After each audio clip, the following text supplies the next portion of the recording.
Magandang araw, ako si Jose Maricinte at sa bidyong ito ay tatalakayin ko ang kahalagahan ng ating wikang Pilipino sa kasalukuyan at ang kahalagahan nito sa iba't ibang larangan ng lipunan. Bilang mga Pilipino, bahagi na ng ating pagkakakilanlan ang wikang Pilipino. Hindi lang ito simpleng paraan ng pakipag-usap, kundi ito ay simbolo ng ating kultura, kasaysayan at pagkatao. Sa kasalukuyan, naharap ang wikang Pilipino sa iba't ibang hamon. Isa sa mga pangunahing issue ay ang mas malakas na paggamit ng wikang Ingles, lalo na sa edukasyon, negosyo at social media. Halimbawa na lamang nito ay sa mga paaralan. Maraming asignatura ang tinuturo sa wikang Ingles. Sa panaliksik naman, mas kadalasang ginagamit ang Ingles bilang medium na pagsulat ng mga akademikong papel. Dahil dito, may ilang kabataan ang mas nasasanay magsalita at magsulat sa Ingles na wika kaysa sa Pilipino. Sa larangan naman ng komersyo o negosyo ay mapapansin na karamihan sa mga patalastas, produkto at brand names ay nasa Ingles. Dahil iniisip ng iba na mas profesional o mas sosyal pakinggan kapag Ingles ang gamit. Ngunit sa kabila ng mga hamong ito, buhay at patuloy pa rin na umuunlad ang wikang Pilipino.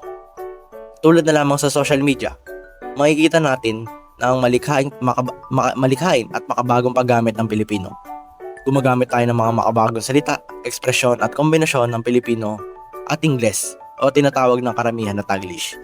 Bagamat may ilan na tumututol dito, para sa karamihan ito ay patuloy at nagbabago gaya na lamang ng ating wika sa ating panahon. Gayunpaman, may panganib din na tuluyang mababawasan ang pagpapahalaga natin sa sariling wika.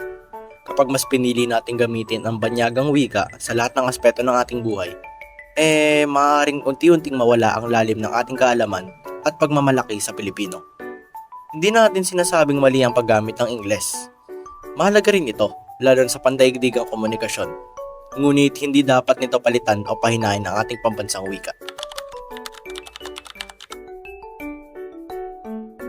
Bilang kabataan at bilang mag-aaral, mahalaga ang ating papel na ginagampanan sa pagpapanatili at pagpapalaganap ng wikang Pilipino. Una na rito ay kailangan natin gamitin ang wikang Pilipino hindi lamang sa pang-araw-araw na usapan, kundi pati sa mga akademikong gawain. Ikalawa, kailangan nating suportahan ang ating mga akdang pampanitikan, pelikula at musikang Pilipino. At ikatlo, kailangan natin ito ay pagmalaki dahil ito ang ating wika saan man tayo naroroon. Ang wika ay hindi lamang salita. Ito ay identidad, ito ay kasaysayan, ito ay pagkakaisa.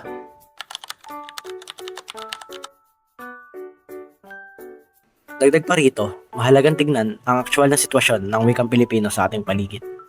Halimbawa, sa social media, mapapansin natin na kadalasan ay pinaghahalo ang Pilipino at Ingles o tinatawag na Taglish. Para sa ilan, ito ay indikasyon ng paghina ng purong paggamit ng Pilipino. Ngunit maaari rin itong tingnan bilang patunay na ang wika ay nag-a-adjust at sumasabay sa pagbabago ng panahon. Sa larangan naman ng edukasyon, patuloy ang debate kung alin ang mas mabisang medium ng pagtuturo. May mga pag-aaral na nagsasabing mas madaling maunawaan ng mag-aaral ang konseptong ito kapag pinaliwanag sa wikang mas pamilyar sa kanila, tulad ng Pilipino. Sa komersyo at media, bagamat mas nangingibabaw ang Ingles sa branding at marketing, makikita pa rin na ang paggamit ng Pilipino sa mga patalastas, programa, sa telebisyon at pelikula na mas tumatatak sa masa.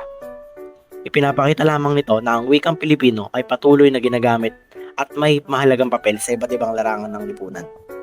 Sa kabuuan, hindi masasabi na nanghihina ang wikang Pilipino.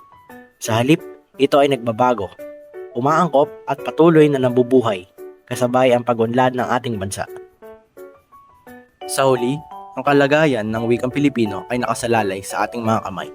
Kung patuloy natin itong gagamitin, pahalagaan at ipagmamalaki, mananatili itong buhay at makabuluhan sa susunod pang mga henerasyon. Kaya bilang pagtatapos, naway maging bahagi tayo ng advokasiyang pangwika. Isang advokasiyang naglalayong itaguyod, mahalin at palaganapin ang wikang Pilipino. Maraming salamat at mabuhay ang wikang Pilipino.